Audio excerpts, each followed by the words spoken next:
Hello and welcome to the Tifo Football Podcast. I'm Joe Devine, and I'm now joined by JJ Bull the Bullard. Hi. And Jon Mackenzie. There he is, flapping his gills. Okay, we'll be talking today about various different things. The story in Shakhtar Donetsk, we're going to talk to Adam Crafton about that shortly. The situation with Mr. de Jong, forgotten his first name, Frenkie de Jong, because that's sort of dragging on now. So we'll discuss that in a little bit. The Euros, of course, have been ongoing, so we will revisit those before the knockout stages start.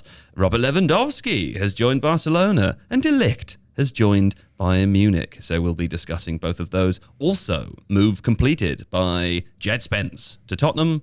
Alex Oxlade-Chamberlain has another injury, so we're going to discuss that. I don't think it's a bad one, but we will talk about his injury-prone career so far. Wayne Rooney, back in America. Yes. And Kalidou Koulibaly. There's quite a lot on today, isn't there? Newcastle. And also Hugo Ekitike moving to PSG. Tax investigations. Bottom of the bill there. But very interesting. Anyway, if you like things At the bottom of the bill? At the bottom of the bill that are very interesting. Tell you what. I think that's a bad example, actually, because I don't think the Athletic have covered yet the tax investigations. But there are plans in the works, I believe, to cover this story. But I will say that the Athletic, of course, covers all top bill stories, but also bottom billing stories. Stories that your ordinary people just aren't interested in. And guess what? Ordinary people are sometimes the worst people. Yeah, sometimes a terrible barometer of what's actually interesting. If you're a special and unique person, you think you're different and better than everyone else. Or worse. Or both. You should get The Athletic. Visit theathletic.com/Tifo, theathletic.com/Tifo, and let it, as its high quality product, reflect your values. The Athletic. Yeah? Yeah. Anyway, now we'll leave you in the warm hands and the cool embrace as we begin of audio-only Adam Crafton. We will be back, video viewers, we will be back on camera in a few short minutes' time.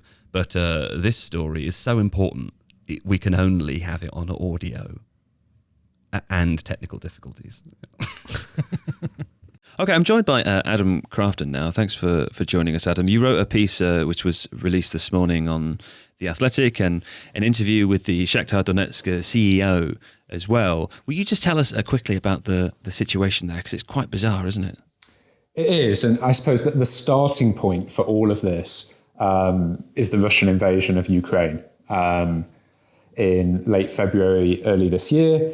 And as a result of that, Ukrainian football was, immediately suspended on account of bombs falling and it not being a safe environment to play and to work. Now, Ukrainian football is attempting to return for the new season. The new season will start, I believe, in August. The majority of games will be played in Ukraine. Now, while the league will return and the clubs will play, there's a lot of foreign players in Ukraine or registered to Ukrainian clubs who don't feel that they should have to return to a war zone to play football, not unreasonably. And I don't think anyone involved in this story believes that to be unreasonable. Now, because of the pressure that's been coming from, I suppose, those organisations that are almost like de facto football trade unions. So I suppose those organisations like FIFPro, for example, and agents of players have been arguing that basically players should be able to suspend their contracts with Ukrainian clubs, the foreign players. Obviously, the Ukrainian players have to remain in Ukraine anyway because it's the law of the country at the moment. The law of the country at the moment is that men, I think, over the age of 18 have to remain in the country and be part of the war effort. So what's happened is FIFA on June 21st came up with a landmark ruling which said that foreign players and coaches registered to clubs in Ukraine are able to essentially unilaterally suspend their contracts until June the 30th next year, which in effect means they can, and then this would come into effect. Remember, as I said, this was announced on June the 21st. This was going to come into effect June the 30th this year. which effectively gave a club like Shakhtar Donetsk with 14 overseas players 9 days to sell these players and secure player sales. While every club that was interested also knew that from the 30th of June, they could just take the player for free on a free loan. And it's further complicated by, so say, for example, there's an Israeli winger / forward, Manor Solomon, who Shakhtar Donetsk were negotiating with Fulham to sell the player. £7.5 million deal was agreed. This ruling came out, and according to the Shakhtar CEO, that basically, as soon as the ruling came out, they got an email from Fulham saying they're withdrawing from the negotiations because they can just take the player on a year-long loan. Yeah. Now, for free, and obviously not have to pay Shakhtar anything. The situation becomes even more complicated for Shakhtar because Manor Solomon only has 18 months left on his contract at Shakhtar. So when he returns to Shakhtar in a year's time, albeit unlikely that he returns, he would only have 6 months left on his deal, at which point he can talk to anyone and sign a pre-contract agreement, and Shakhtar still get no money. And this situation has kind of been mirrored by the Brazilian forward Tete, 22-year-old forward. If you believe transfermarkt.com, don't know what the Tifo view on that is, he's worth around 20 million euros.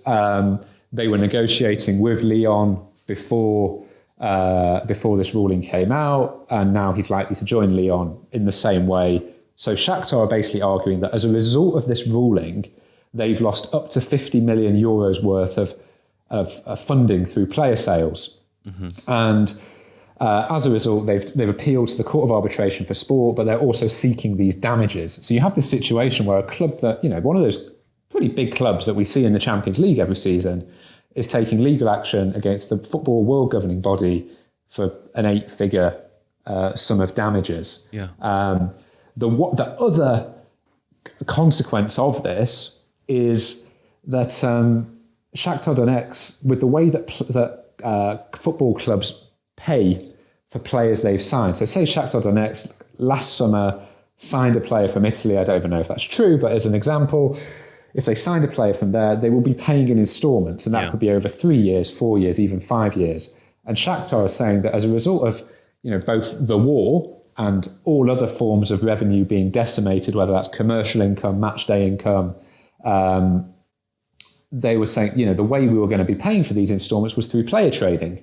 But we now can't do anything with that either. So they've had to send letters out to clubs across Europe to say, look, we're simply unable at this moment to pay you these installments. Yeah. So there's a consequence not only for Ukrainian clubs, but also the clubs that Ukrainian clubs owe debts to as well.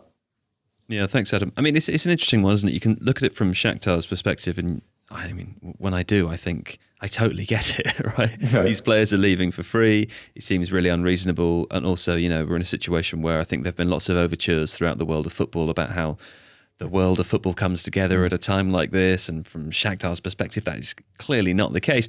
The reverse of that is what you said at the beginning, that obviously foreign players should be allowed to leave, should not be forced to stay under contract in the situation as a result of the invasion of Ukraine by Russia.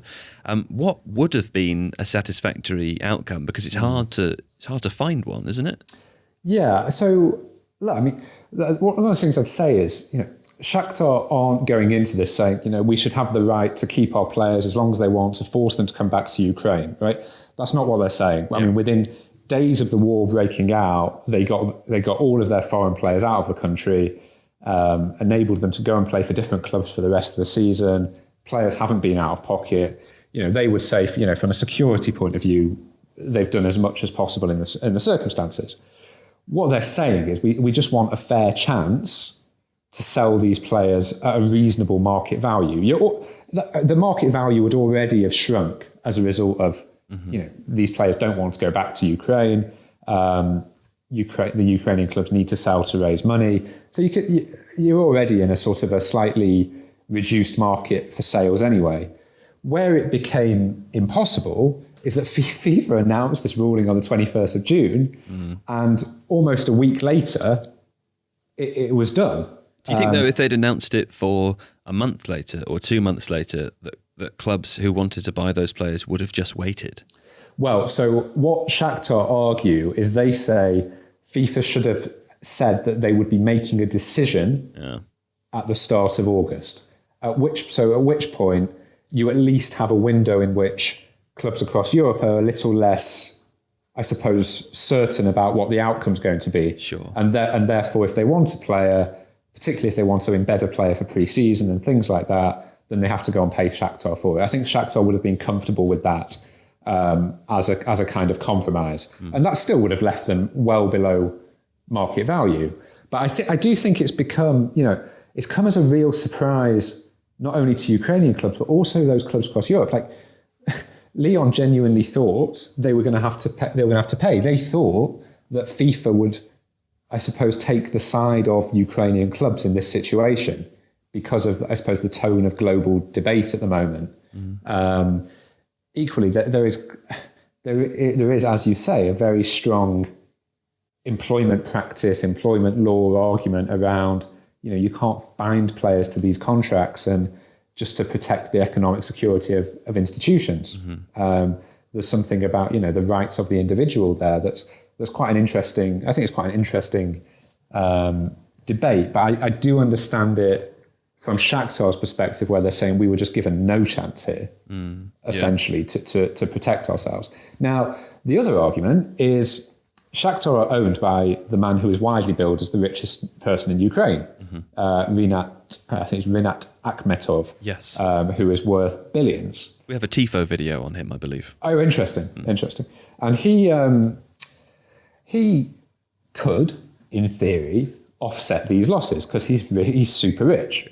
He's put a huge amount of money into the humanitarian effort in Ukraine as well. I think something like $80 million. Although there was a pretty public dispute last year between him and President Zelensky over sort of anti-oligarch measures and all that kind of thing. So there's an interesting backstory there as well. What Shakhtar is saying is, yes, we have a really rich owner, but UEFA, when it comes to financial fair play, expect us to run sustainably.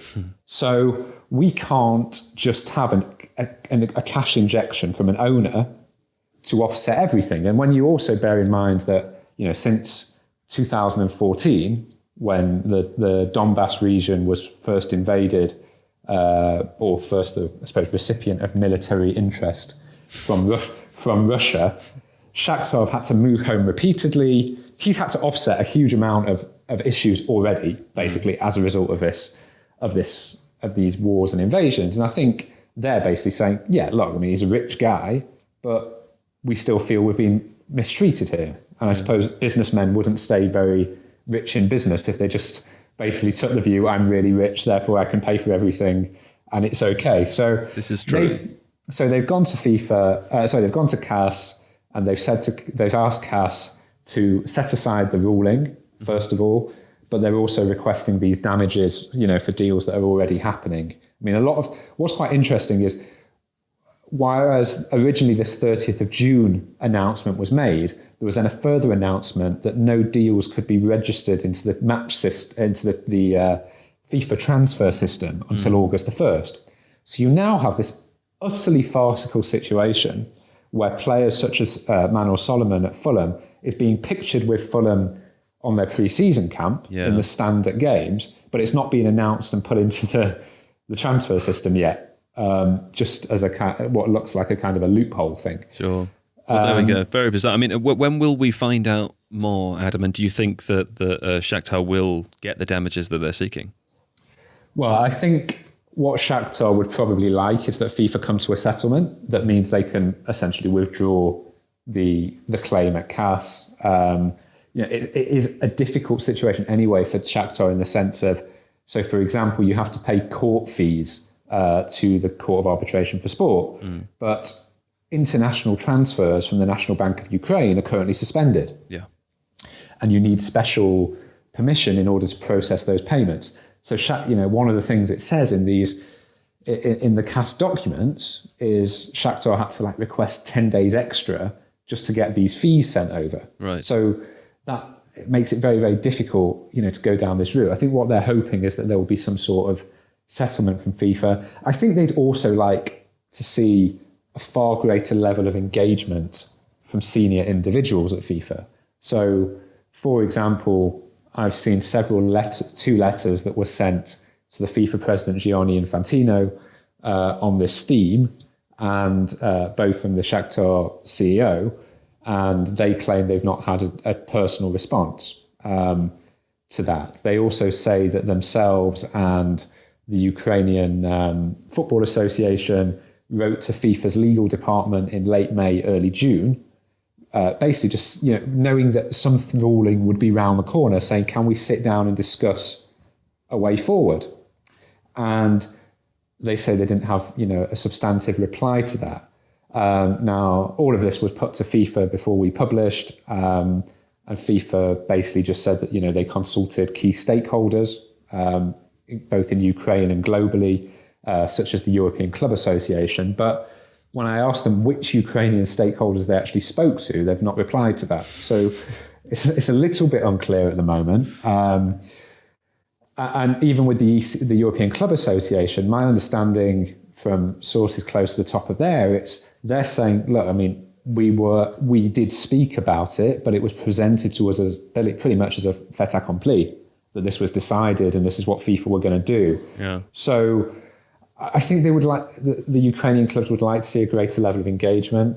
FIFA, but as I said at the very start of this conversation, FIFA do have a responsibility to players, because not every player will be a player that can get a Premier League move, right? So there might be, I don't know, some Brazilian at Zorya Luhansk, I think that's a club, and they may need a move, and that may find it far harder to get a move, and that club may be a little bit less amenable about allowing them to move, right? So whereas, Shakhtar is saying, we're really happy for players to move, there's no guarantee that every club behaves in the same way.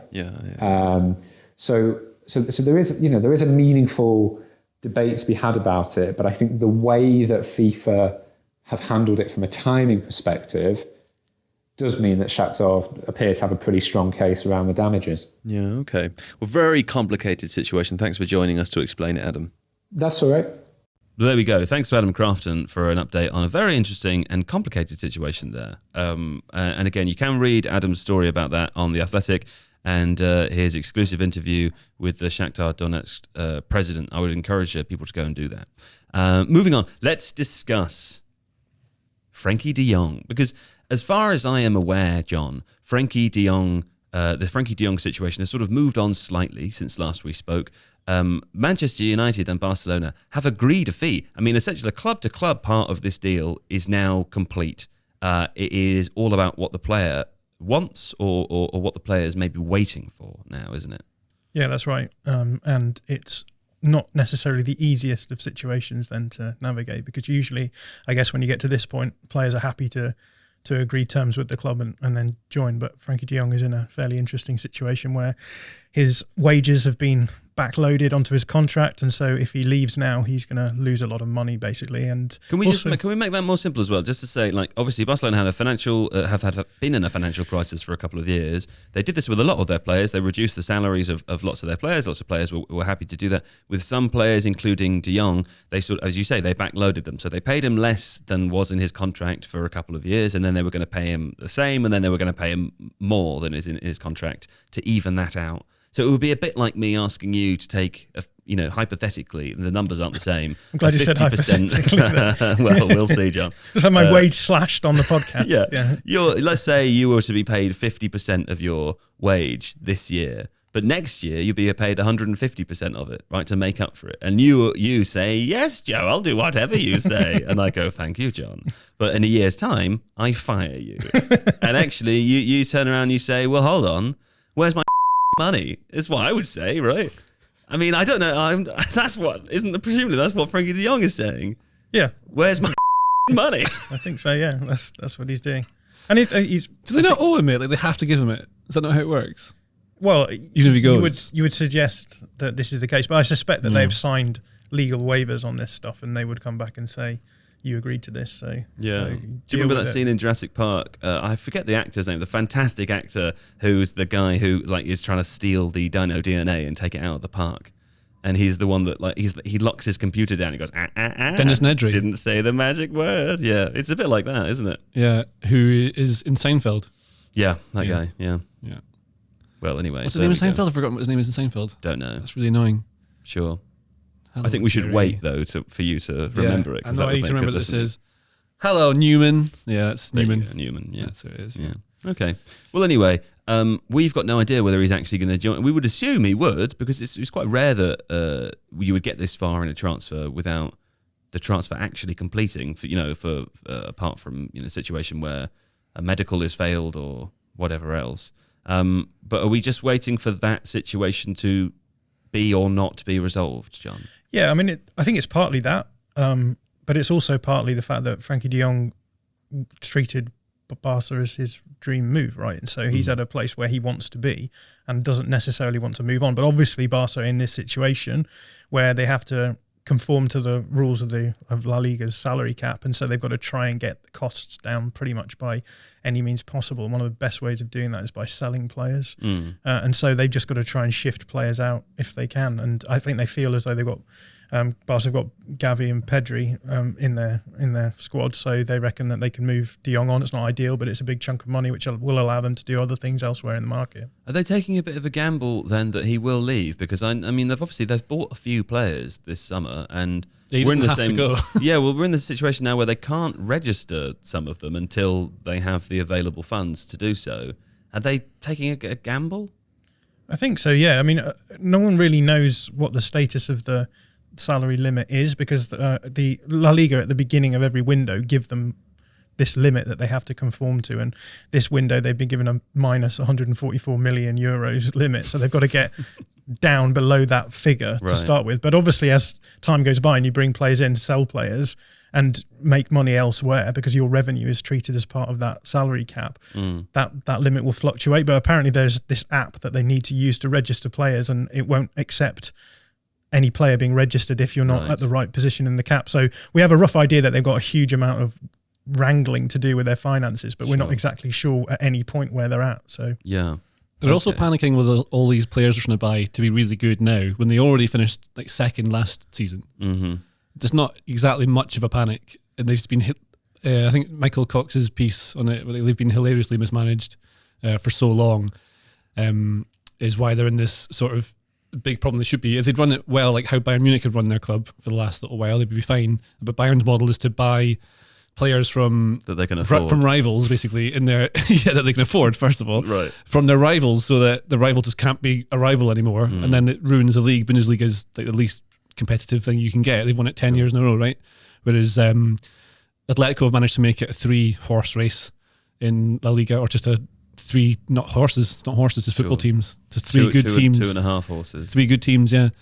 I guess the Bundesliga is like a league that has been financially smart in terms of like competence, right? Because you can't just throw money at things because of the rules around ownership. Whereas I guess in La Liga, the point is precisely that if you just have completely untrammeled financial regulation, then you can just almost do what you like. And the thing with Barcelona is that they would have been fine had COVID not happened, I think. I mean, obviously there's the Messi situation as well, right? Which is that Messi was so good that they wanted to keep him on by any means necessary, and so they ramped up his wages, and because they ramped up his wages, they had to ramp up everyone else's wages, and this was all fine because Barca were making £1 billion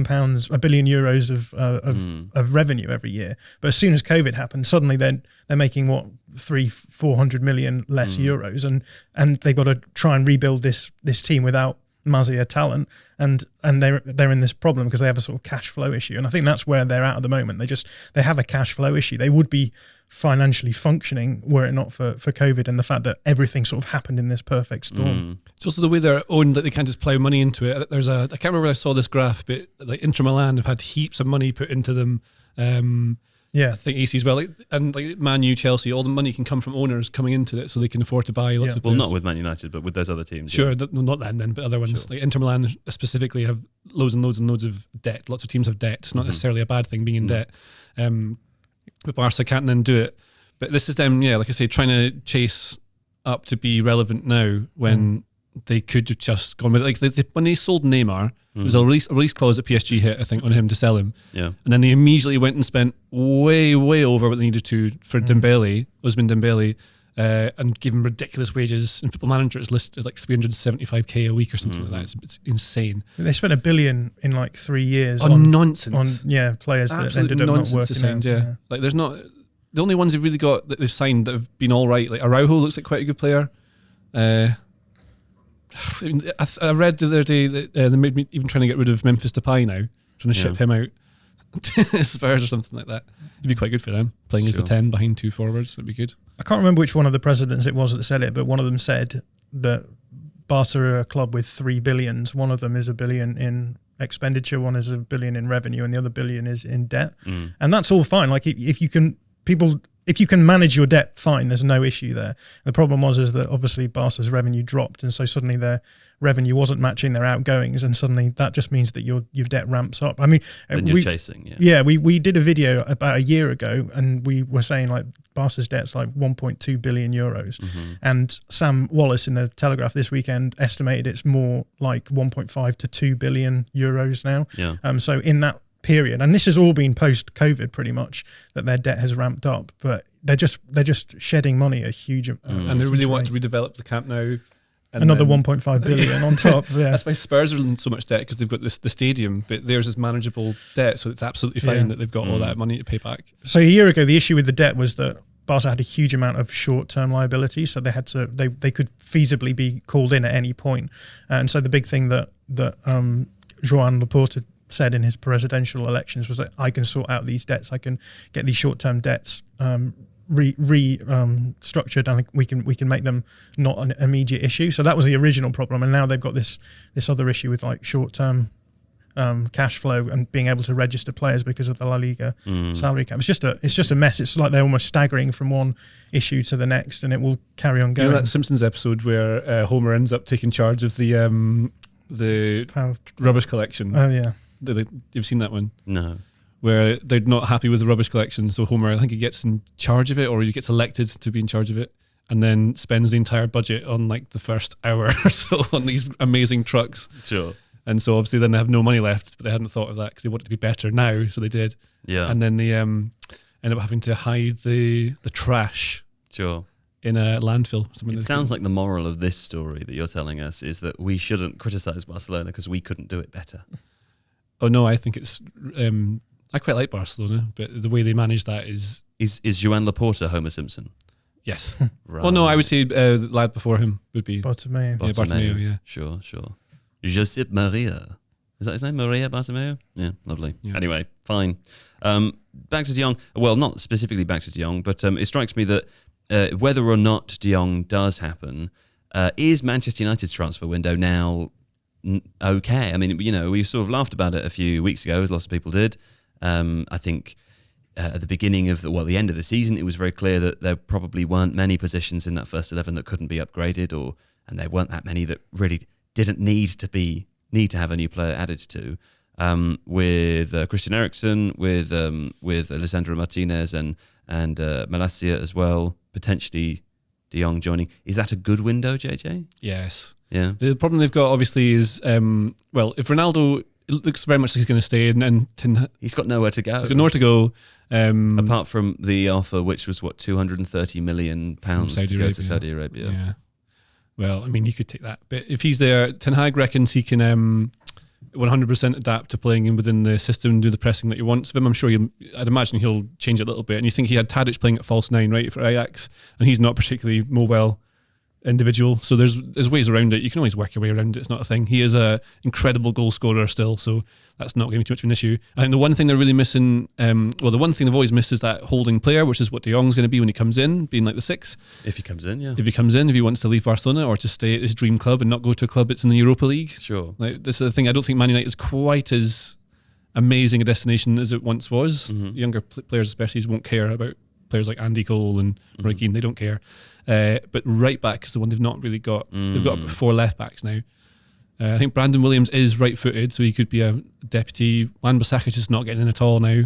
I don't think anyone would want to buy him for the money they'd want. It sounded a lot like Wan-Bissaka is for sale. Yeah. But I mean, I've heard there've been no rumblings about it, have there? Dallow's played quite well at right back in a couple of pre-seasons games I've he seen. appears to be the first choice now. Yeah, and they also done this thing in pre-season where the back four becomes like a three, where one of the fullbacks stays in, but it's been mostly Dallow in build-up, and then it changes in the second phase and attacking phase. Okay. And Dallow can do that. I think he's a good footballer. He's really highly rated on Football Manager. Sure. Dallow. Sure. Young lad. Yes. Improvement time ahead. Improvement time ahead. Fine. Do we not think there's a? I mean, I agree that this sort of nominally an okay window, but it feels like there's a lot of risk attached with all of these players in one way or another. So you've got Christian Eriksen, who is obviously getting on a bit, but also has had health issues. With Martinez, the big question is always like, is he tall enough to be a centre back in the Premier League? And you can argue till the cows come home about that. Malacia is obviously another player coming from the Eredivisie, so questions about translation there. Sure. De Jong, I think, is going to be fine at this level, but obviously the question is he even going to show up? So I do think there's a little bit of like risk with this window, but maybe that's where Manchester United are at now. Maybe they just have to accept that there's going to be that risk. Sure. They aren't at the It's level. also possible that the risk was when they hired Ten Hag, because he was only going to buy players like this, wasn't he? Yeah, and I suspect it's kind of that, and it's also kind of the fact they don't have Champions League as well. Because I know that, for example, Barcelona are trying to argue to Frenkie de Jong that it's actually not a terrible thing to go to a non-Champions League club, but I'm sure he won't think of it in those terms as well. But that's a big consideration for football players, right? Yeah. First time I actively watched Malacia was when he played that pre-season game against Liverpool, and the first thing I saw him do was get skinned immediately by a player who just did a shoulder on him and went past. So he'll have to step it up. Sure. So friendly doesn't I matter. thought he looked good though. I thought on the ball, really good. That's the problem, isn't it? It's an independent. Yeah. It's going to be exciting though. You can see clear things on how they're playing already. It's very, very clearly changed to how it was before. Sure. Luke Shaw said that they've really enjoyed having actual coaching and a clear strategy and being told how to play and where to play and what to do. So maybe that'll help. Right, yeah. Maybe. What a signing Rangnick was. Yeah. All right, well, there we go. That was Manchester United. Let us have a quick break, and when we come back, we'll talk about the Euros. The Euros. You know that song? It's the good life. That's what makes me think of when I do that. No? Anyway, Nope. It's the Euros. Fine. Group stages are complete in the Euros. Very exciting. Quarterfinals running from Wednesday to Saturday here, Jon Mackenzie. And Wednesday's game, it's a big one. It's England versus Spain. Now, let me tell you, for the listeners at home and the viewers, England finished the group with 9 points, having won all of their games, scoring 14 goals and conceding 0 goals. Bing, bang, bong. They're good, aren't they? Yeah, it's obviously a bit of an outlier group in that Norway completely collapsed against them, and Norway was supposed to be the second best and then lost to Austria team in that group. Yes, so hard to really read what level they're at, because I think in the first game they played against Austria, they were less than convincing. Maybe nerves just love came draining into the it. fun, don't you, Sean? You just love draining the passion. I just think that it's important for context, you know, and this is going to be a really interesting game off the back of that, because it will give My us a much firstborn better- child is born. I feel overwhelmed with joy. But hold on a moment. Let me just consider the context. Yeah, there's a chemical infusion in my brain telling me to love. Yeah, but imagine if the context was we are living in a post-apocalyptic reality, Even and your the child more would reason probably to be- immediately die. That's not Okay. good, is it? Well, not if the child immediately dies. Yeah, well, see, this is why context is important, Joe. All right, fine. What's the context? Well, the context was that Norway maybe haven't performed Yeah. as well as we might have expected, so it's hard to read the level that England are at. Obviously, they're playing really well, and it's good for them to have momentum, and they've scored a lot of goals and not conceded any. Yeah. So this game, I think, will be interesting in terms of giving us a sense of where England are at. But I'd noticed that the Spanish players came out and they were saying, "We're not scared of this. We're not scared of this England The team." child immediately dies. Look, you made the analogy. I was just working with it. I'm not to blame for this good. one. You made it clear. You made it really clear. Okay, fine. Spain are also a good team. Yeah. They're obviously missing Mateus, which was a shame because everyone was looking forward to seeing her. She's probably the best player in the world at the moment. Sure. But they're still a useful side. They are maybe not as good as the Barcelona side that everyone talks about at the moment, but they are still a good side, and it will be interesting to see how England do against a side that are a little bit more system based. So Okay. I'm looking forward to this one. Well, Thursday there's Germany versus Austria. Now Germany also won Group B with full points. They scored 9, and neither did they concede. Austria, of course, we've seen Austria from having watched the England group. You would expect Germany to win that one, I suppose. I think so, yeah. And Germany, I suppose, surprising a lot of people. I don't think that many people expected them to be as good as they've been. Maybe that's not true. They're very highly rated on FIFA. I was playing FIFA with my friend Dave over the weekend, and we were doing the women's football, and Germany's got a good team. Right, okay. I think we said in our previews that Germany's defence was one of their weak spots, and that has not proven to be the case. Well, they haven't conceded a goal, but you do know that defence is a full team thing. That's right. If I could have Defence is a remembered full team the thing. word, that would have been a better thing to say, wouldn't Tacticians it? like to say. On Friday, Sweden versus TBC. Now, we know a lot about Sweden, but tell me about TBC. I've not heard about them before. I was going to make a joke about some country, but I can't think of anything to fit the letters. Sorry. Yeah. But yeah, Sweden, as you like to say, my favourite team. I think they're quite... The big country. Yeah, that's it. The big country. Sweden are one of my favourite teams because they're quite flexible tactically. So I've enjoyed watching them. That is true. You won't shut up about Sweden. It's true. It looks like they're going to be facing someone out of Iceland, Belgium, or Italy, which is quite fun. So those games are being played tonight. I think that everyone's within a point of each other, so any one of those three teams could go through. So that's when this podcast is out, if people want to look it up, they will know. They will know. Yeah, fine. Okay, and then on Saturday, of course, is France versus the Netherlands, which feels like a real big one. Yeah, this is the exciting. I think the really exciting quarterfinal. France obviously are playing tonight, but they're already guaranteed to go through top of the group. So we know that this will be the quarterfinal will be played. France obviously lost Marie-Antoinette Toto through injury, which is a shame. She is their big star player. But the Netherlands have lost a few players through COVID and injury as well. But I still expect this one to be a really fun game. And again, I think Netherlands, maybe people expected them to be not quite so good this tournament, but they've been pretty impressive. Sure. And yeah, I think this is the blockbuster quarterfinal. And Saturday night as well. Yeah. It's all right for fighting. Let me say two things to you. Oh, you're about to say something. I was going to ask you something. Yeah. Do you work out how hot the temperature will be during the World Cup in Qatar? That is quite literally what I was about to talk about. Is that right? It's like 25 degrees. I think it's under 30 in December, so it'll be around there. I was going to say, I mean, there's the games this evening that are being played in the UK. If for listeners abroad who might not know, it's very hot here at the moment. We work in Celsius, but it is possible that the UK will have its hottest ever day on record ever and reach 40 degrees. So I feel extremely for the players that will be taking to the pitch this evening, because that's far hotter than it was going to be anywhere, including in Qatar. Right? Yeah, it's just brutal, isn't it? I mean, I would need a water break every 30 seconds, right? And that's if I'm attending to see in the audience. Yeah.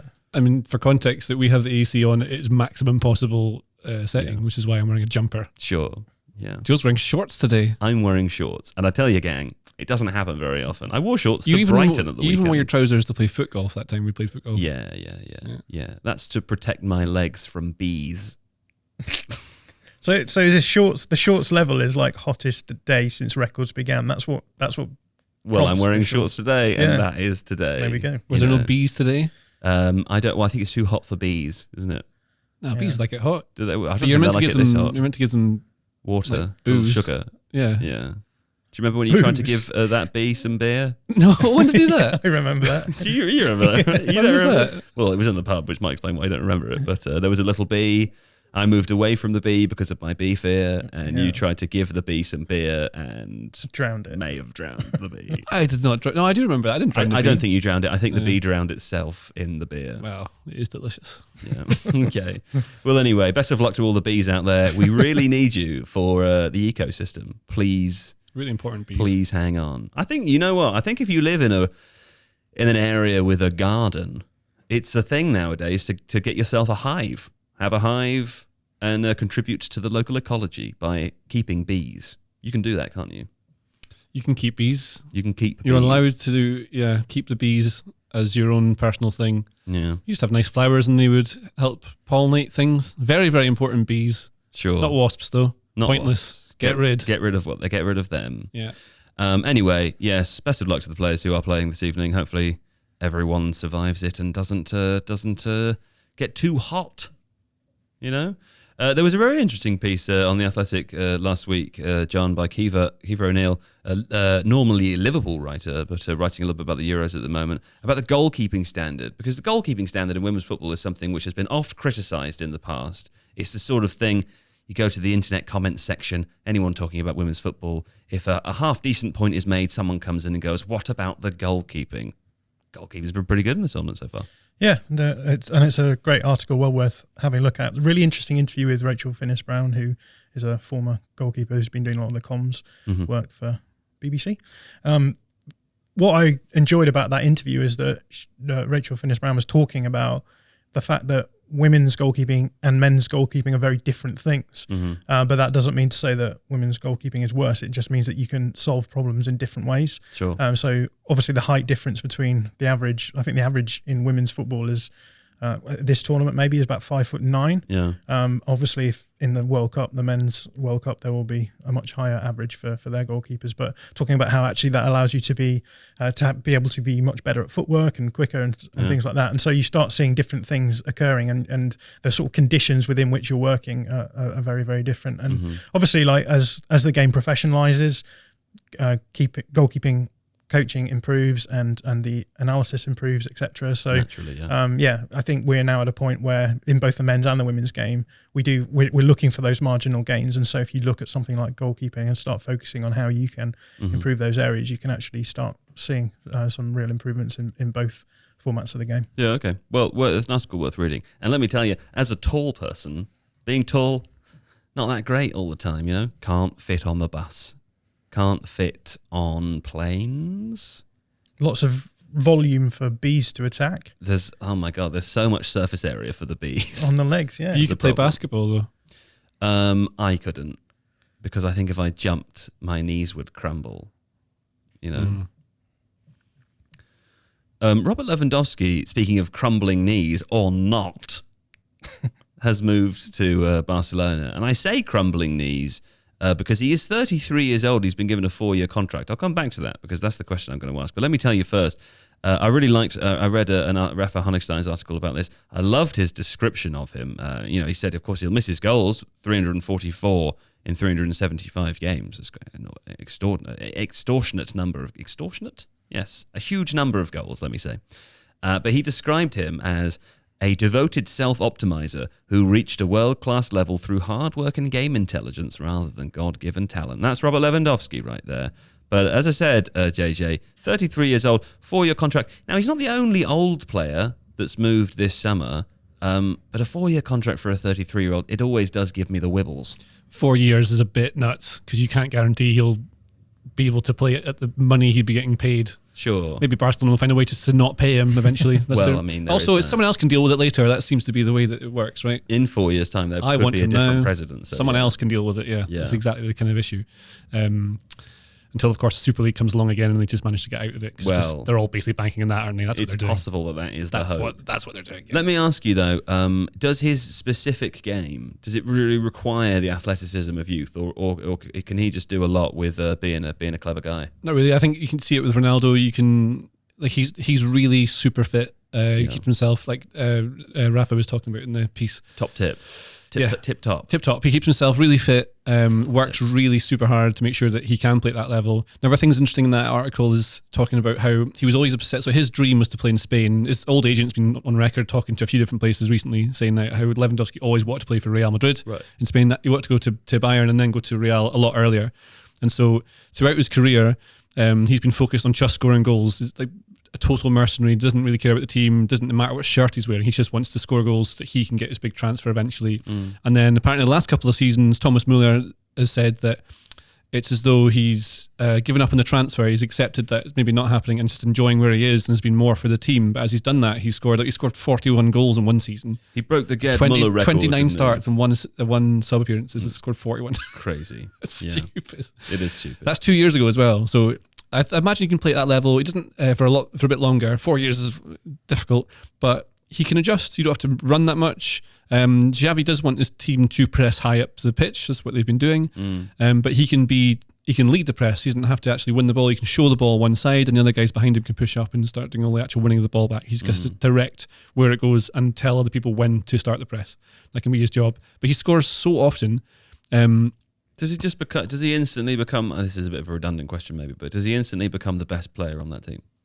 No, Pedri. Pedri genuinely is the best. He's one of the best in the world. I mean, Lewandowski, he won? What's that FIFA Best Player award? 2 years in a row or something. He won that, didn't he?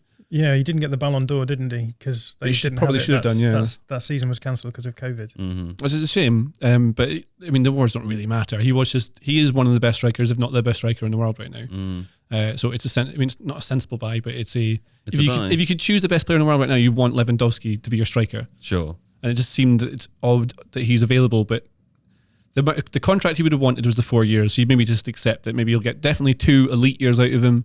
Maybe you'll get third. It's not quite as, it doesn't matter. It'll be all right because they'll have other people coming through, or they'll buy more players for 200 million and then just decide not to pay them later. Sure.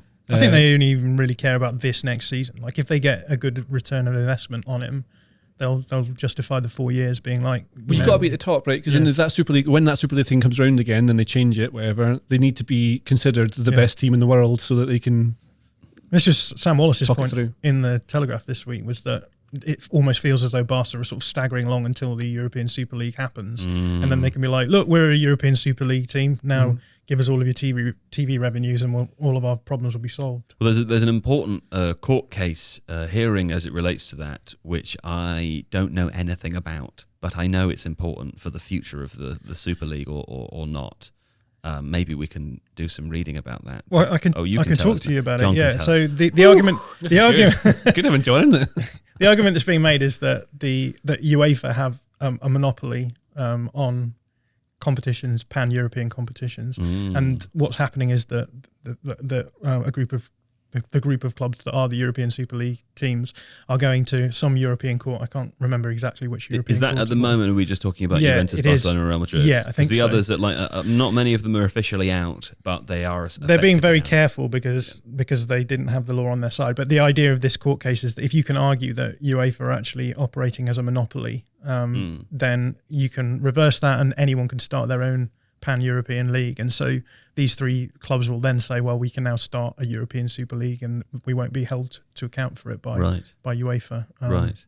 Because there are various, there are fairly strict punishments, I know, at least for the English clubs that were at the Premier League, that if they were to try to do that again, they would be all fined £25 million each. I think there was talk of 30 points deductions, which would have been enough for Man United to be relegated last season, right? So it's quite severe.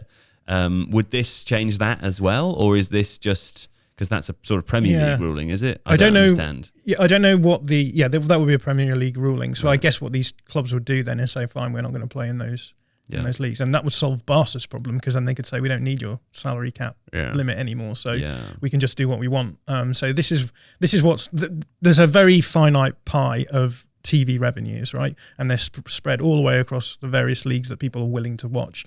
And the idea is that if you can start your own league with all of the best teams in, suddenly that pie stays the same size, but suddenly you get a massive chunk of it for those top teams. And that's the argument that they're going to be making is we're the teams that everyone wants to watch, therefore we should have all of the revenue. Why should we be giving Crew Alexandra any of our... Like the Champions League is, I mean...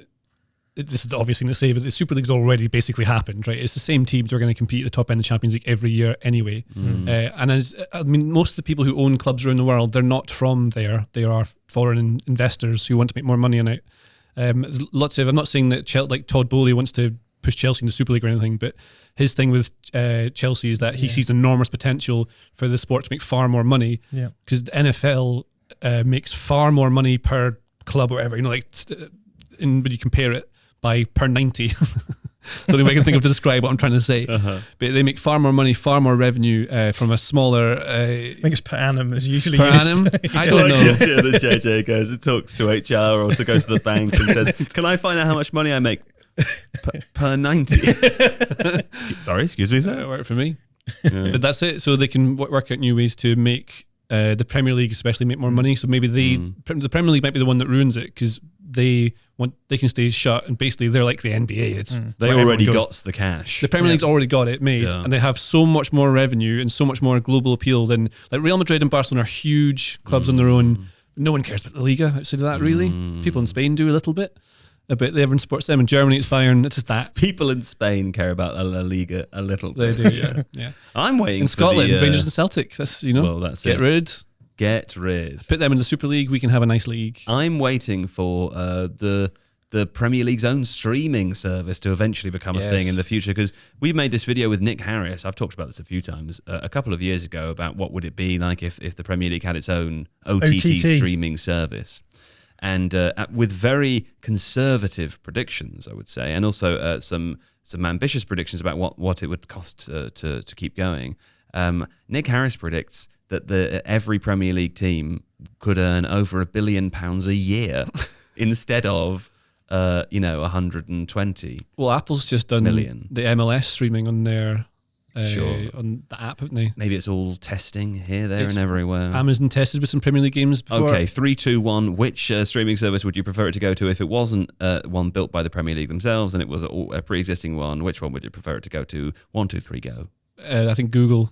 Google don't have a streaming service, do they? Oh, YouTube. You heard of YouTube before? Have I heard of YouTube? You know this thing that you'd turned into You'd want it to go on the YouTubes. I think they do it. I don't know. They're the most likely to get the most money, and actually, Apple has huge amounts of cash reserves, so they could do it. They did 2 years ago. That was when everyone said that. Do they now? We just don't know anymore. Oh yeah. They have many tens of billions sitting in cash. Maybe there's been a heist. John, which one would you like it to go to? What are the options? I don't know. I mean, BT Sport. BT Sport. Well, that's not really. That coverage is good. No, yeah, but that's a TV channel. I'm talking about a big Over digital provider. HBO. Oh yeah, HBO would be good. Or they'd make it all serious and it'd be really good. Yeah, that would be good. Get David Chase involved. Yeah, okay. What about the other one? Would be Disney or Miramax. I'm sure they've got one. Having seen You're just naming film companies now. What Disney did to Obi-Wan. Have you heard of this? The Patterson cut of Obi-Wan.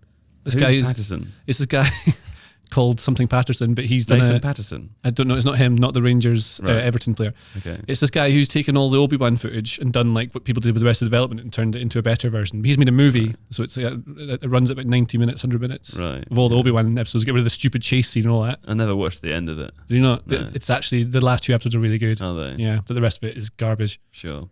But the movie's meant to be really good. I can't see it anywhere because it's been taken down. Right. So, but I would not like Disney. Sounds great. Yeah, I don't want Disney to have the football because of what I've seen with that. Right. Star Wars, give it to Google. Okay, They seem all right.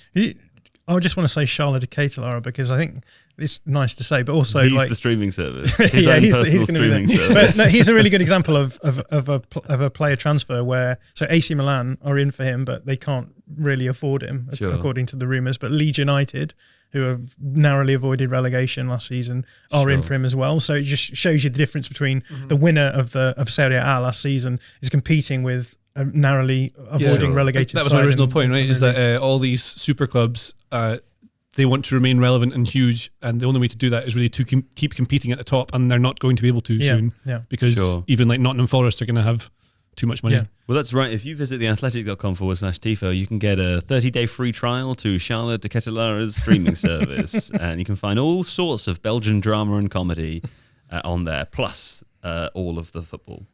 Okay, let's have a break, and then when we come back, we'll try to complete the rest of this enormous plan. Yes, De Ligt to Bayern Munich. Now we're cycling on through. We're at a faster pace. You know when you listen to a podcast at two times speed? Don't do that with this one because we're going to move quickly anyway, and then it'll be confusing for you, and you won't be able to understand what we're saying. And I already talked too quickly. And you already talked to. Yeah, people can't do it for this one, can they? No. Yeah, unless they jostle between me and you. I'll try and slow down, and then it'll be the same pace as you. Sure. There's a 20 seconds wasted, isn't it? Matthijs de Ligt, John, has moved to Bayern Munich. Find fee, it's big, I wrote. And then you included worth more than 80 million euros per Fabrizio Romano. Thank you, Fabrizio Romano. Whatever it was. Sputum? That was before we started recording. Makes it sound like I'm saying that about Fabrizio Romano. I wasn't. I was calling you a sputum thing. Thank you, Fabrizio Romano. This is a good signing. Yeah? I mean, is it? Yeah, I think so. I think people are maybe a little bit low on De Ligt because obviously he has gone to Juventus and it's maybe not worked out as well as been learning the ropes from the big lads, isn't he? Yeah, but I think that since Allegri's come in, they're playing a style of football that really doesn't emphasise his upside, and so I think people are people are maybe a little bit more muted on this signing. I think once he gets to Bayern Munich and he's working with Julian Nagelsmann, he'll be doing a lot of the stuff that actually made people sit up and watch him when he was playing at Ajax in that original Ten Hag team. He was brilliant in that team. Yeah. I saw him play live. I thought he was like superb. And we'll see more of that stuff. That was sort of more aggressive, proactive defending. Also, really, really good ball carrying as well. We'll see more of that at Bayern. And so I think people will start talking about him as being one of the best centre-backs in the world as well. So Him and Van Dijk as a centre-back partnership is like cheat code stuff. It's amazing, yeah. Yeah. Okay, fine. Look forward to seeing that. Djed Spence completing his move to Tottenham. That's a long-awaited one. We've covered it a bit before on the channel, I think, JJ. But just in short, why is it so suited to a Conte team? It's really attacking. It's a really good forward who can also defend. So he's just a really good wing-back for that Conte kind of system. I think he'd be all right going inside the pitch as well. Let's Conte's wing-back sometimes do that. Was very, very good for Forest last season. I watched a lot of Forest for a video I was going to do, which I haven't done. But Djed Spence was one of the stars of that team. It's a good move for Tottenham. It's a shame that Forest couldn't keep him because he was their best player by far last season. Sure. Okay, well, that's Djed Spence. Alex Oxlade-Chamberlain, injured again. I mean, he suffered a muscle injury last week, JJ. I don't think it's a terrible injury and it's not going to keep him out forever. But it is a reminder that he spent a fair amount of game time unavailable throughout his career. I mean, he's now been unavailable for 71 Liverpool games. This is according to Transfermarkt. Since he arrived in 2017. And it is a shame because he's a super talented player. He's a really good player. He can play all around the pitch. I think Jurgen Klopp sees him as more of a midfielder, but he's played as a forward for them as well. It's a real shame. It's like his body's just not working for him at all. Like he's obviously a super fit, elite athlete. Yeah. But body keeps letting him down. Happens to a lot of players. Real shame. But I was looking just over Oxlade-Chamberlain because he scored that goal against Brazil in I think it was 2013. Yeah. That's so long ago. That's when he was like a huge bright prospect. Yeah. I know he's won trophies because he's been at Liverpool, but I don't know if it would. I wonder how he'd feel about his career going because he could have been a huge big star. That's the thing. I think he seemed like a player who could have been a kind of central part of a very, very good team. And also, where I see it would maybe for me, I suppose, as a follower of the England team, I think he could have been really important to the England team. I mean, he has been at periods over his career, but just never had one that of those players consistency. though who he's often injured. You can look at his injury record on what's that site? Transfermarkt. You can tell you. It's here. I mean, like that. You can see how many injuries there are, and for the number of days. So at Liverpool so far, obviously he arrived in 2017. He had a cruciate ligament rupture in 2018. He was out for nearly a year. He had a knee injury which ruled him out for a lot of the season before last.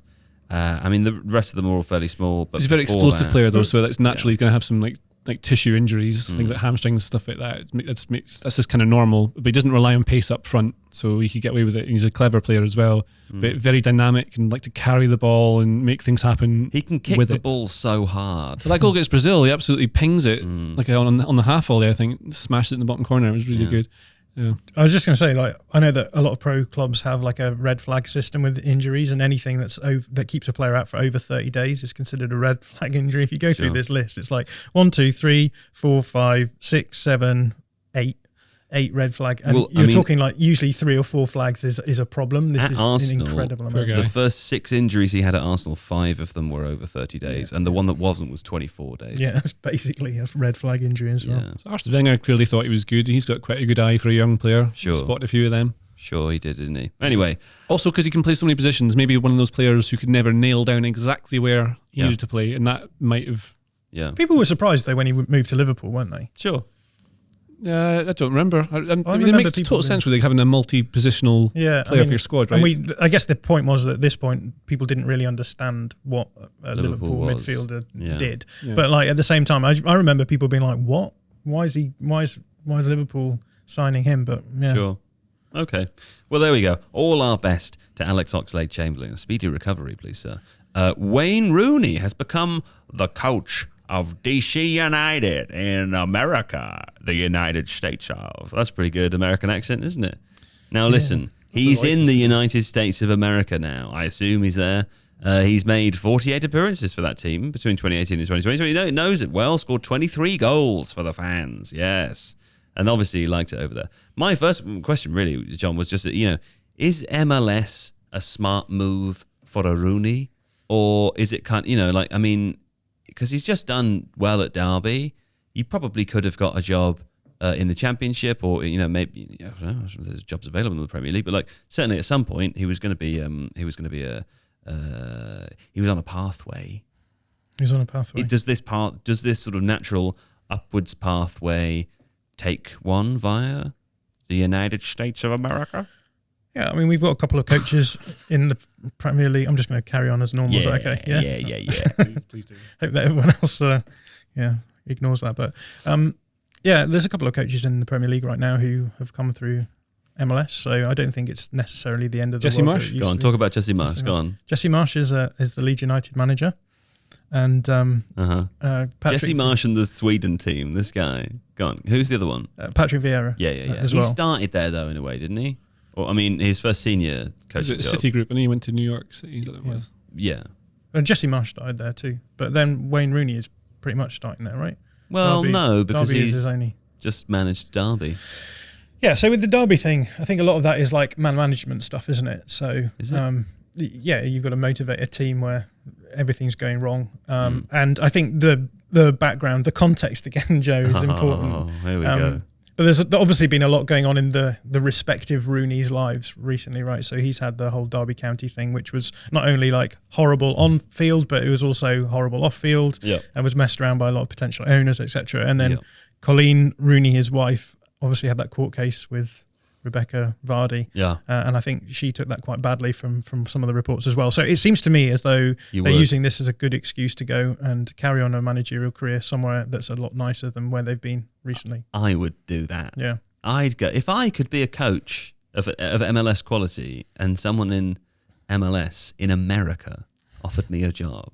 I'd say, is there a pool in the garden of my house? And how big are the milkshakes? Yeah. And they would say, yes, there's a pool. The milkshakes are very big. Would you go in the pool? Would I go in the pool? Yeah, I'd go in the pool. Would you? best way of avoiding bees, isn't it? Going in a pool. 100%. Bees can't get you in the bees water. in a pool, is there, JJ? Why do you look so confused? I just feel like you wouldn't go in. I feel like you would find a smaller, darker room in the house where there's a pool outside. The pool is inside in the dark. Yeah, okay. No, I'd go in the outside pool. I mean, I've never seen you go in the pool. Would you go in a pool? Yeah, of course I would.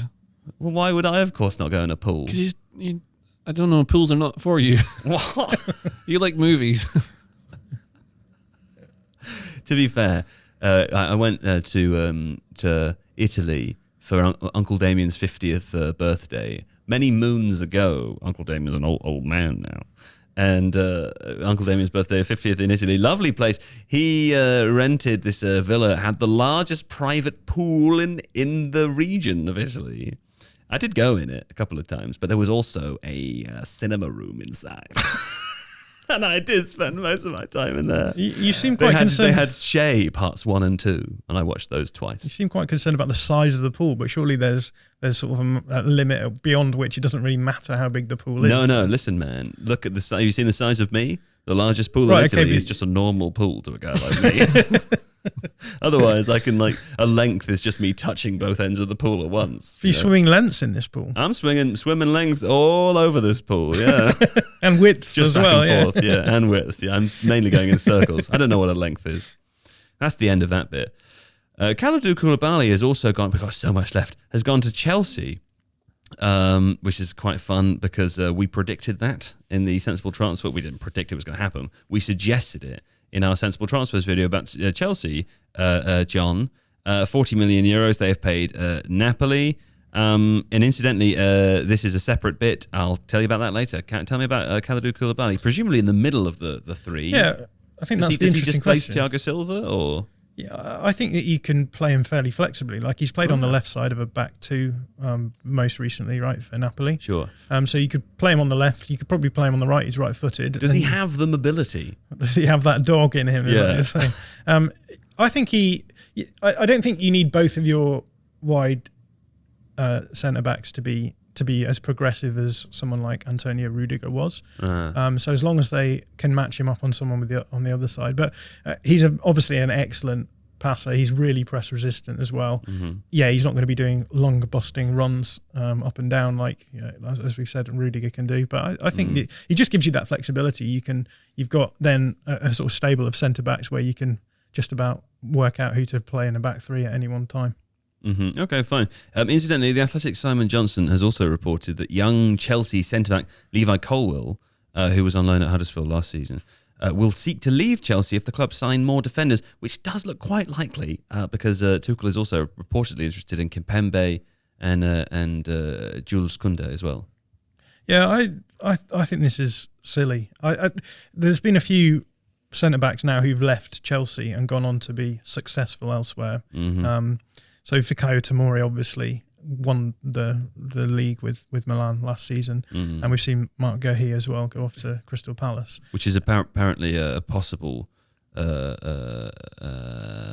what word am I saying? Destination for Colwill. Oh right, okay. Apparently, yeah. Sorry, that was a long bad. I've lost my flow now. Yeah, but yeah, it seems that it's happening again, and I don't really get what's in it for Chelsea to be constantly selling off these really high potential centre backs, allowing them to develop elsewhere, and then presumably spend a lot of money bringing them back in. But yeah. I think by now, I've seen a lot of people in the industry very, very high on Levi Colwill, and I guess they're playing Trevor Chalobah, aren't they, at the moment? So maybe they are. Maybe they have a limit for how many they're going to bring through. But Colwill seems to be really, really highly rated amongst a lot of people in the industry. I suppose the issue there is, can you develop two youngsters in a back three without one of them wanting to go off and actually develop their game somewhere else? So also, have you seen all these other players go to like Tomori, all these sorts of players just go somewhere else for abroad or whatever, play for a massive club, get the lovely 3,000 lifestyle. minutes as well. It's only a thing that like English people especially realise they don't have to stay in the Premier League. They can go elsewhere and get a career. Otherwise, you end up playing for a Sunday League team within about 7 years because you didn't make it. Yeah. There's loads of examples of players that I'd totally forgotten about who are still playing in the Netherlands or other places that are abroad. Yeah. I can't think of an example. The Netherlands and other places. Yeah. I think that's the British Airways slogan, isn't it? Well, holiday makers. Like players that were really highly tipped for ages. There was a guy at Spurs, I can't remember his name. He was really highly tipped and he went abroad. Gareth Bale. Marcus Edwards. Gareth Bale. Yeah, Marcus Edwards. Yeah, there's a few like players who just go away and then they get actual. Maybe like they're highly talented and weren't going to make it that like proper top league in a level anyway. But rather than spending your time in lower league of England, you get to play at top level and abroad. I get that it's hard to do all of this, but I do think that Levi Colwill has proven to be at the level that is needed to play in the Premier League. So it sort of feels a bit weird. I totally agree. I watched a lot of Huddersfield for a thing as well, and I thought he was looked properly good. He's going to be good, and so it's sort of, I can get it with other players where you think, are they going to hit the ceiling or whatever? But with him, it just seems like a no-brainer for me. But thanks for that. Very serious and meaningful contribution. JJ, what did you have to say about the Koulibaly situation? Nothing. Okay, because you've written something down here on the plan. I just thought I would give you the opportunity to share what you've written down. But you know when you ask someone to like sing the song that you've done, it's not funny straight away. It was funny when we started singing Koulibaly, hey, hey, hey, centre back. Yeah. But I'm not doing it in tune, you see, because I'm deliberately not wanting to do it now. Very aware of where I am right now. Newcastle and Hugo Ekitike, JJ. He was a target. He has moved to PSG last week on a season on loan with an option to buy of £25.5 million, which was less actually than the fee that Newcastle offered for him. It was apparently the player's choice to move to PSG. Eddie Howe, of course, used this as an opportunity to show the caliber of player that they're going after, and also the size of the clubs that they're competing with, which is, it's understandable. Newcastle are going to miss out on these players from time to time as they climb the echelons of the transfer market. But question would be with Callum Wilson and Chris Wood currently the only recognised strikers at Newcastle. They probably need to get another one, don't they? Well, they were looking at heavily focused. They wanted Ekitike. They also really want Alexander Isak, but he's from Real Sociedad. Yes, he's an expensive lad. He's actually who I signed for Newcastle in my Football Manager save, and he did very well, so I revised doing that. Right. But it's super expensive. They have to watch the money they spend because they don't have as much as you think they do because of various financial regulatory things, right? To do FFP. FFP. Yes, that's the one. Premier League short-term control, cost control, wage control costs. There will be forwards available. I can't think of any off the top of my head. but like all the big famous wonder kids have sort of started moving. Like Adeyemi's gone somewhere else, and all these sort of lads you'd normally think could be potential wonder kids. Amanda Broja is listed. Yeah, it'd be okay. Doesn't score that many. He's a good player. Would maybe be a decent signing. Did okay for Southampton last season. Might be an option. I think it's interesting that PSG are maybe pivoting from their "we're signing only global superstars" strategy to like France first. Under Christophe Galtier. Yes, so they're bringing in, looking at signing players. Luis Campos, I think, is probably behind that as well. There, Right. He's not technically a football director, but he's their football consultant, I think he's called. Sure. I bet it's to do with building the culture, right, of the club, because it's kind of lacks one now. So rather than being expensive and Yeah, they're it's about done being with bling smart. bling, Being according smart. to Nassel Khalifi, the chairman. No more bling bling. Well, not no more, but like they've indicated that they are moving on from that era. yeah. Interesting though that PSG do have Arnaud Calamwendo, who I think a lot of teams are looking at the moment. I know Leeds have been bidding on him, but he's a great guy. He's at PSG at the moment, so it seems weird that they're bringing Ekitike in, but Yeah. what do I know? Okay. Well, anyway, Good numbers on the old stats, like FRF. He looks like a decent player. Sure. I've watched him a little bit as well. He's good. get involved with this for a second. Come on. Doing on the tax investigations. Yeah. Tax Now that- investigations. Exactly, The that's, writing's on the wall. The writing is on the wall for the tax investigations. Koulibaly. And specifically it's on the wall of the... just move that microphone away from you there, JJ, like a child. Specifically, it's on the wall of the toilets in HMRC. It's not on the wall there, as far as I'm aware. But it was reported last week that HMRC, which is Her Majesty's Revenue and Customs, yes, are investigating 329 footballers. Another one of those places that when the Queen leaves us, Yeah. it's going to be changed, isn't it? It's going to be His Majesty's Revenues and Customs. Oh, but they get to keep the letters the same. Ah. Yes. When she leaves us to go back to our home planet. I was being diplomatic there, Sure. just in case my mom's listening to this Yeah. podcast. Your mum who Hi, believes Mum. that the Queen is real. Yeah, exactly. Yeah. Well, we move from John's mum onto the 329 footballers, 31 clubs, 91 agents being investigated for tax avoidance. Tax avoidance there. There is a special team of fraud investigators. A crack team, I The think. crack team, the top HBO show out there. Special fraud investigation. Working alongside the FA's Football Compliance Project, which is another thing which sounds... in The Loop, that film In the Loop, which is the kind of the film version of The Thick of It. And in America, they're trying to find out which one the war committee is.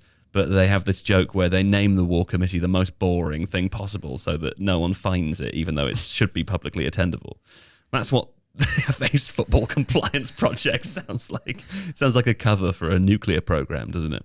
But anyway, the investigations are focusing on two specific areas, John. If anyone can remember the beginning of that sentence to the end with all of the tangents, then congratulations. And now listen to Jon Mackenzie. There's two areas where tax avoidance is potentially happening. Mm. The first one is in the area of image rights. So a lot of footballers like to offshore their image right payments through companies that are all around Is that the what world. the lads in Spain were doing? Remember? Potentially. Yeah. The lads in Spain, you're going to have to give me maybe a little Well, bit more. like Lionel Messi's he was charged for something. Sure. Yeah, so a lot of these guys, if you have a lot of image right, obviously Messi does have a lot of image right payments coming in, then you can sort of set up your own company, send all the payments through there, and then clubs can start paying you image right stuff, and sort of maxing your revenue through there. So you're almost loopholing to avoid paying taxes there. Obviously, you do still pay taxes on them. You just pay a different rate of taxes right, yeah. because you're not being taxed as an employee. It's worth pointing out that Tifo does have an image rights video explainer that, whilst I think it is maybe the most necessary video explainer in football, nobody watched it. It is available for you to find on YouTube. Do go and watch that so you can improve your understanding. But the second one of these is also interesting, John. Yeah, I think so. So often people talk about players agent commissions being paid by clubs. So people will say at the end of each year, Liverpool have paid £3 billion in agents' fees, Sure. etc. The issue is that no one really understands that when clubs pay agents' fees for players, they're actually paying them on behalf of those players, and so they're considered. I think the phrasing is a benefit in kind or something like that, which means that the player is eligible to pay tax on those things. Quite annoying, that, isn't it? Yeah. I mean, if you were a player and your agent got €5 million agent fee, and then you have to pay tax on it. Yeah.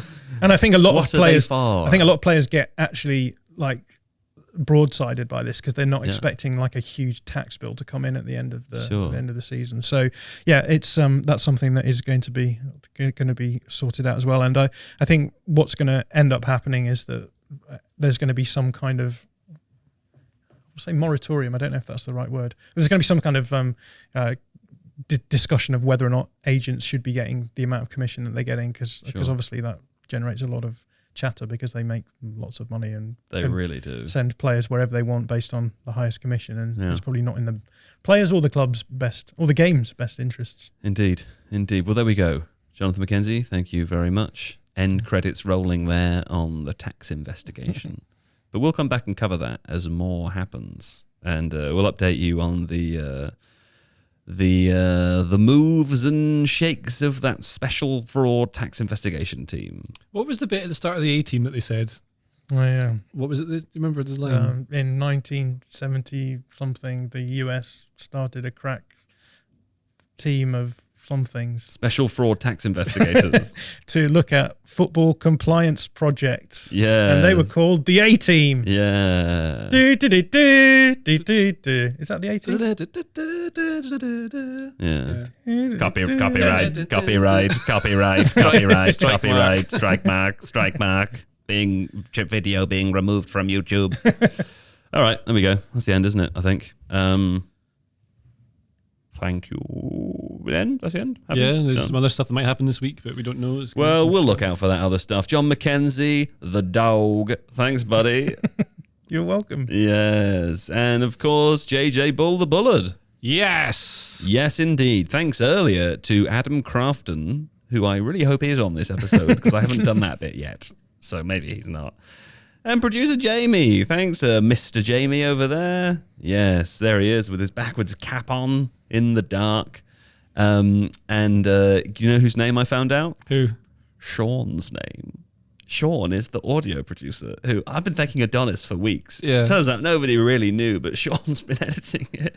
Sean Thorne is his name, apparently. Apparently his name's Sean Thorne. So Sean Thorne. He's done a great job. Thank you for editing the audio version of this podcast for so long and doing it without a direct thanks. We'll make sure to thank you now, Sean Thorne, forever. Although, I don't know what's happening. But yeah, thanks. Just secretly revealed that you're being fired. No. We're actually backloading your wages. That's right. If you take a 50% pay cut, please, Sean Thorne, and then next year we'll pay you more money. Yeah. And we definitely won't fire you. Will.